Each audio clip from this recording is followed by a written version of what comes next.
June 1944, Normandy. A Sherman tank takes a direct hit. The armor holds, but inside the crew already knows what's coming next. Fuel lines rupture. Vapor ignites. In seconds, the tank becomes a furnace. 3 men burn alive before they can even open the hatch. This wasn't rare. It was normal. American tank crews called it the Ronson. Strike it once, and it lights. Entire units were losing tanks not to enemy fire, but to fire itself. Commanders demanded better armor. Engineers redesigned turrets. Factories tried new fuels. Nothing fixed it. Until one mechanic in a muddy field did something so simple, so cheap, it sounded like a joke. He stopped tanks from burning with a single dollar's worth of metal. This is the story of the tiny field fix that saved thousands of tank crews and changed how armored warfare was fought. Summer 1944, northern France. The bocage country of Normandy is a maze of hedgerows, sunken roads, and mud. Every field is a potential ambush. Every tree line hides an anti-tank gun. American armored divisions are pushing inland, town by town, mile by mile. But they're losing tanks faster than they can replace them. Not just losing them to German fire. Losing them to something worse. The mechanics know it best. They're the ones who crawl inside the burned-out hulls. They're the ones who wash out the crew compartments. They're the ones who see what fire does to steel and to men. Staff Sergeant Carl Jensen works in a maintenance depot just behind the front lines. Every day, destroyed Shermans are towed back to his tent. Some have shattered turrets. Some have cracked transmissions. But most look almost fine from the outside. It's the inside that tells the story. Blackened walls, melted equipment, the smell of gasoline and burned rubber that never quite goes away. Jensen knows the pattern by now. A tank takes a hit. The shell penetrates, or it doesn't. Doesn't matter. The fuel system ruptures. Vapor fills the crew compartment. One spark, from the impact, from the engine, from a hot piece of metal, and the entire tank ignites. The crew has maybe 10 seconds. Most don't make it. The Sherman wasn't a bad tank. In many ways, it was excellent, reliable, easy to repair, comfortable by armored vehicle standards. American factories were building them by the thousands. But there was one problem the production lines couldn't solve.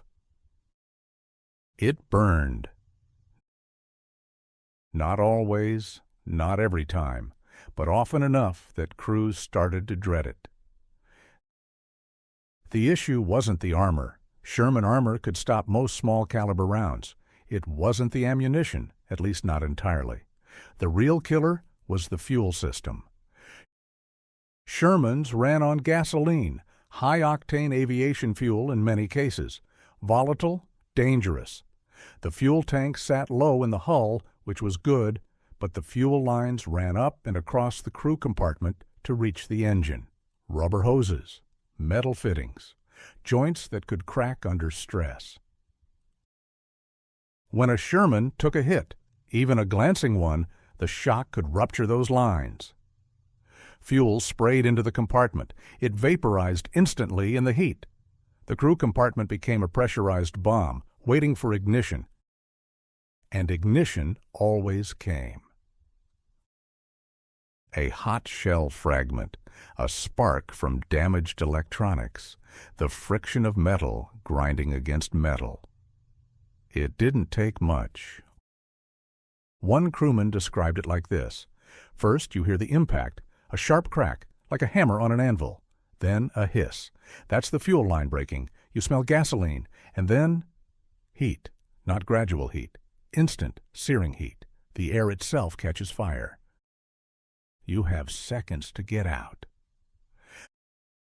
But the hatches are heavy. The turret might be jammed. Your crewmates are panicking, clawing over each other. Smoke fills your lungs. You can't see. You can't breathe.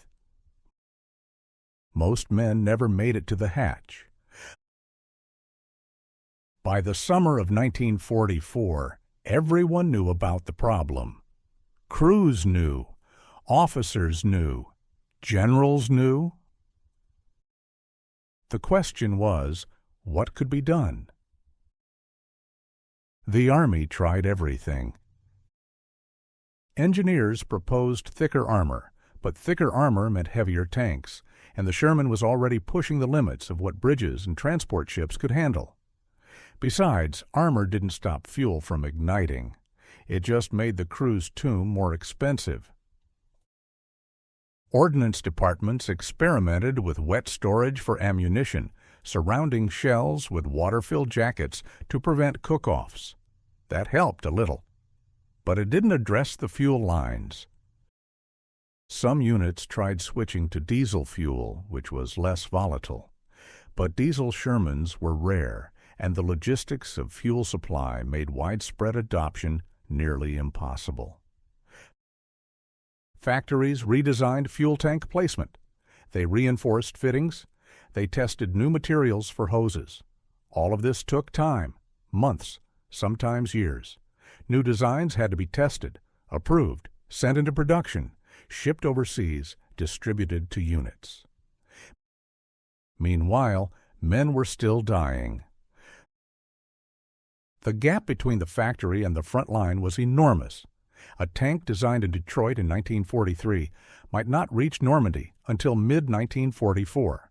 By then, crews had already learned a dozen brutal lessons that the engineers back home would never see. Field mechanics like Jensen saw this every day.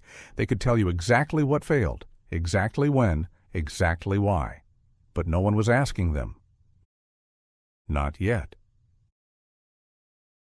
Jensen had been working on Shermans for 2 years. He knew every bolt, every hatch, every weak point. He'd rebuilt transmissions in the rain. He'd patched armor with welding torches. He'd done things the technical manuals said were impossible, because the manuals were written by men who'd never seen combat. One afternoon, he's standing in front of a burned-out Sherman, staring at the engine compartment. The tank had been hit 3 days earlier. The crew didn't make it. Now it's Jensen's job to figure out if the hull can be salvaged. He traces the fuel line with his hand. It runs from the tank up along the firewall, through a series of fittings and connectors, and into the engine. The line is ruptured in 2 places. The fittings are cracked. Fuel had sprayed everywhere. Jensen kneels down. He looks closer. The fitting that failed, it's a standard compression joint, tight enough for normal use, but under combat conditions, under the shock of an impact, it cracks. The rubber hose tears away from the metal. Fuel sprays. He's seen this exact failure a dozen times. And then something clicks.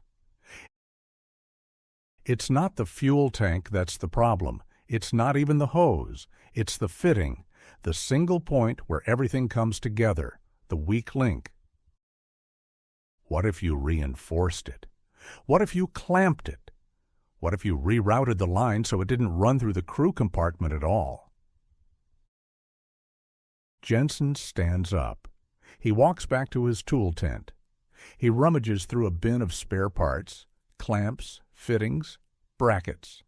He finds a small steel hose clamp, the kind you'd use on a truck radiator. costs maybe $1.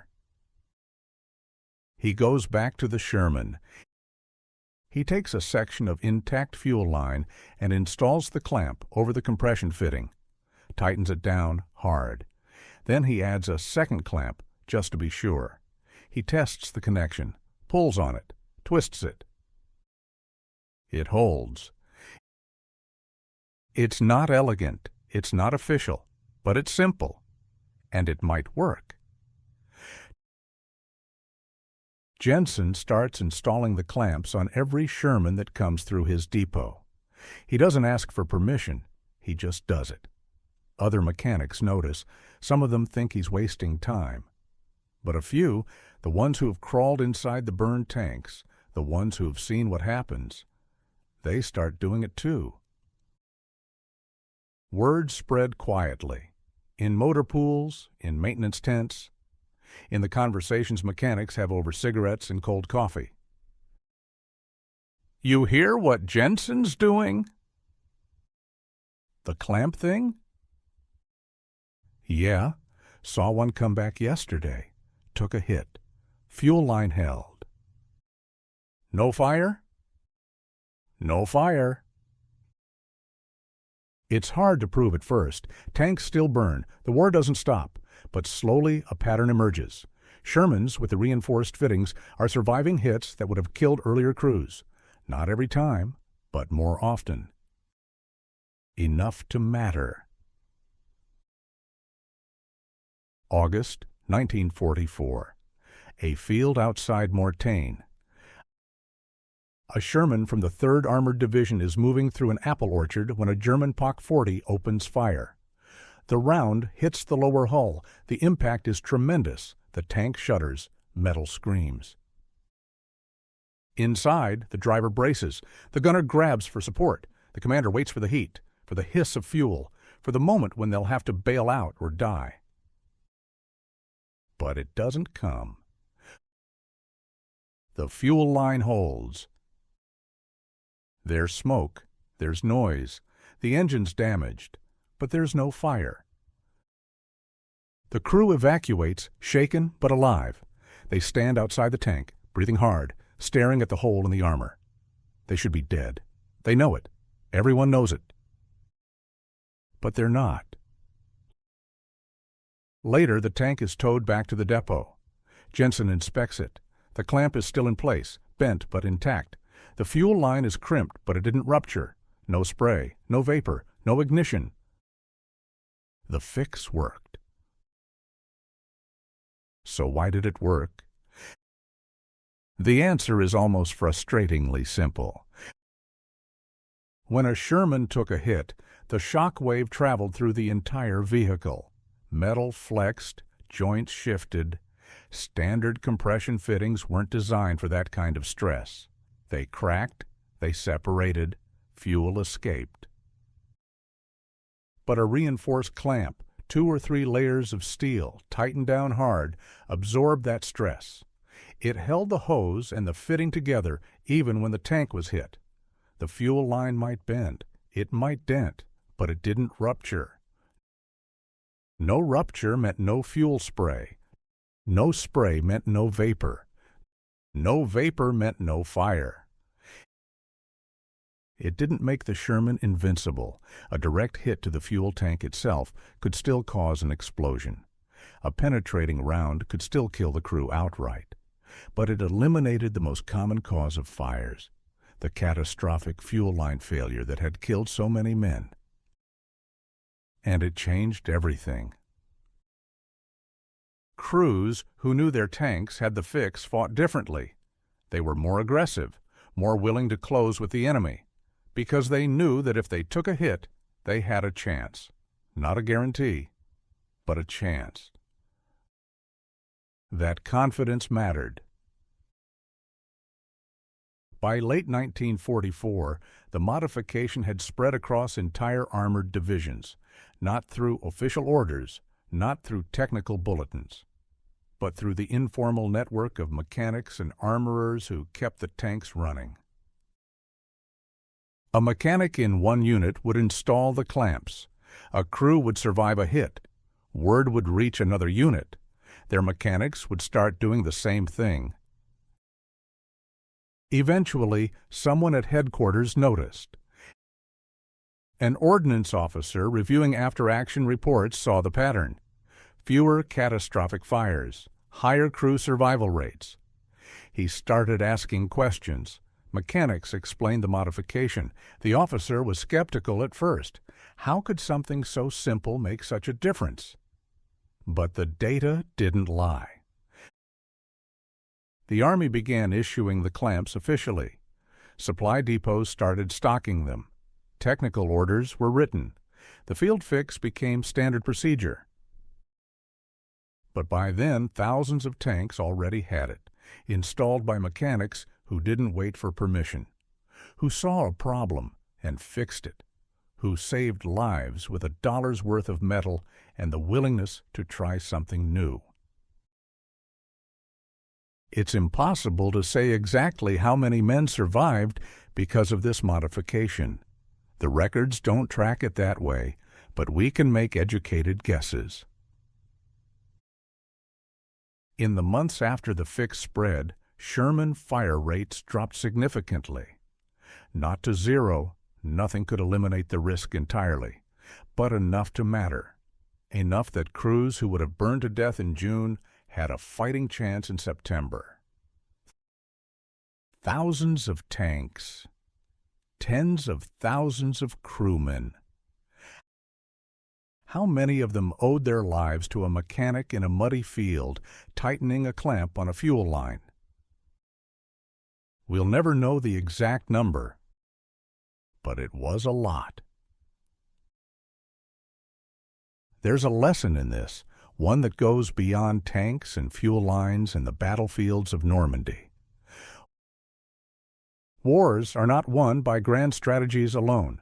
They're won by mechanics who improvise, by armorers who adapt, by the men and women who see a problem, understand it, and fix it, even when the official solution is months or years away. The generals plan the campaigns, the engineers design the weapons, but the soldiers and the mechanics fight the actual war. And sometimes the most important innovations don't come from headquarters or factories. They come from muddy fields, from tool tents, from men who are just trying to keep their friends alive. Carl Jensen didn't invent anything revolutionary. He didn't design a new tank or a new weapon system. He just looked at a problem, thought about it, and tried something simple. And it worked. That's the real story, not the technology, not the tactics, the people, the willingness to act, the refusal to accept that men should die from a problem that could be solved with a clamp and 5 minutes of work. June 1944. Normandy. A Sherman tank takes a direct hit. The armor holds. The crew braces for impact. Fuel lines hold. No rupture, no spray, no vapor. The crew evacuates, shaken, bruised, but alive. They stand in the field, breathing hard, looking back at their tank. There's a hole in the armor. Smoke rises from the engine compartment, but there's no fire. One of them says, quietly, "We should be dead." Another nods. They're right, they should be. But they're not. Because somewhere, a mechanic looked at a broken fuel line and decided to try something. Because a simple steel clamp, worth maybe $1, held when everything else failed. Because wars are won not just by the men who fight them, but by the ones who keep them alive.